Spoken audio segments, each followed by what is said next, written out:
In this video, we will study about the field energy of an electrostatic field.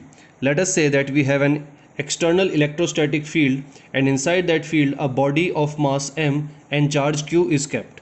Now when this body is kept in the external field, it will experience a force.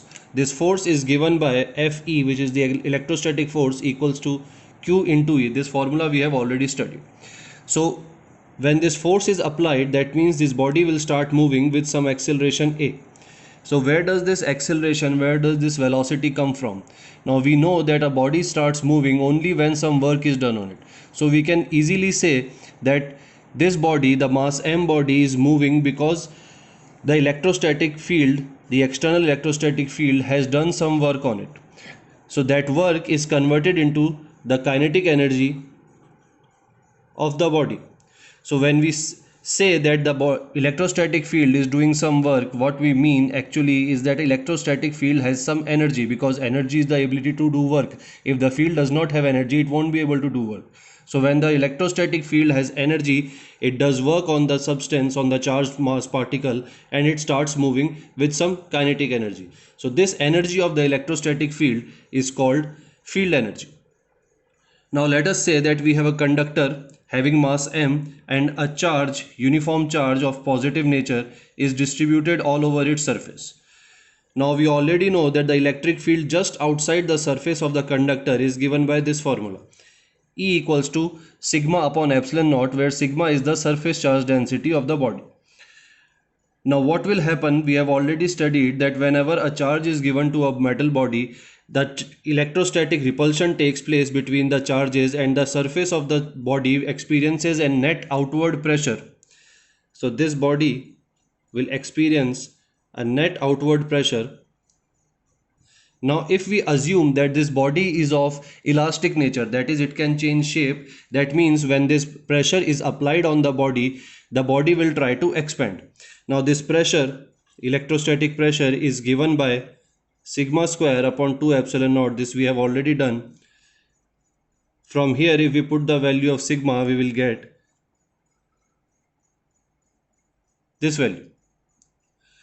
So this means that because of this pressure, the body will start expanding in the outward side. So let us say after expanding, this is the shape of the body. Now when this happens, keep in mind that because of the expansion of the surface, this area which was earlier not inside the surface is now inside it. Now we know that inside a conductor there is no electric field. So when this surface expands, this shaded area comes inside the body of the conductor, and the electric field in this area becomes zero. So what we can say, that the work done in expanding the electrostatic force is equal to the energy lost because of the expansion, because whatever area it has covered and whatever electric field it had, that electric field is lost. So we can say that the area, that the energy is lost. So if this expansion, let us say this is a very small expansion, and the volume is increased from V to dV, that means the shaded area that we have just explained vanishes before the vanishes after the expansion, and the electrostatic field becomes zero. This is a very important point, so keep it in mind. Now in this above process of expansion does by electric force in the body due to electric pressure, then by applying conservation of energy, we can state that the work done by electric field in process of this expansion is equal to the loss in field energy in the shaded volume. Whatever is the field energy in the shaded volume, this energy was lost to do the work to expand this surface of the body. So if PE is the electric pressure, as we have already taken, we can say that the work done will be equal to PE dV, where dV is the small amount of volume expansion. Now if we say that du, that small energy of the field, du is the field energy stored in this electric volume dV, then we can say that du equals to dW, which is equal to PE dV. If we bring dV, this is dV, if we bring dV under du, then we get this. Now what is du upon dv? If we try to expand, if we try to elaborate it, then du is the energy, dv is the volume. So energy upon volume, we can say it is the energy per unit volume. So energy per unit volume is equal to the electrostatic pressure on the surface of the conductor. Now this can be written as sigma square upon 2 epsilon naught, or half epsilon naught E square.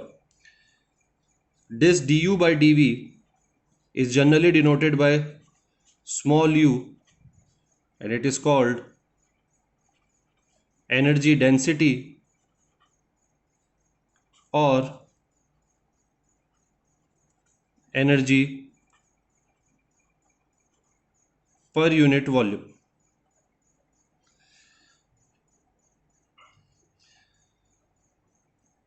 Now if in this region the electric field is uniform, let us assume that the electric field is uniform, then in this region the total field energy stored in a given volume of space can be calculated by integrating this du. Now if the electric field is uniform, then we can directly write u equals to half epsilon naught E square into V. This is the case when E is uniform. Suppose that E is not uniform. Let us say that it is variable. Then we are going to use this formula,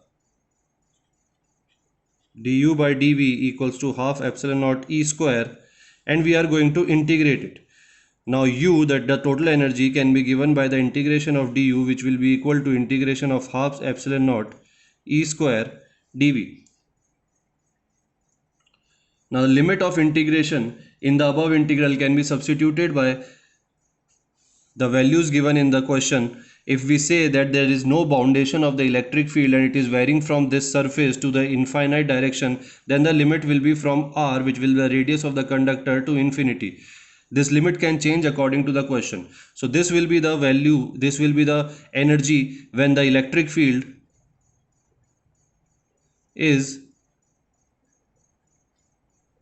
variable. So these two expressions, they are very important to understand the electric field or the electric energy.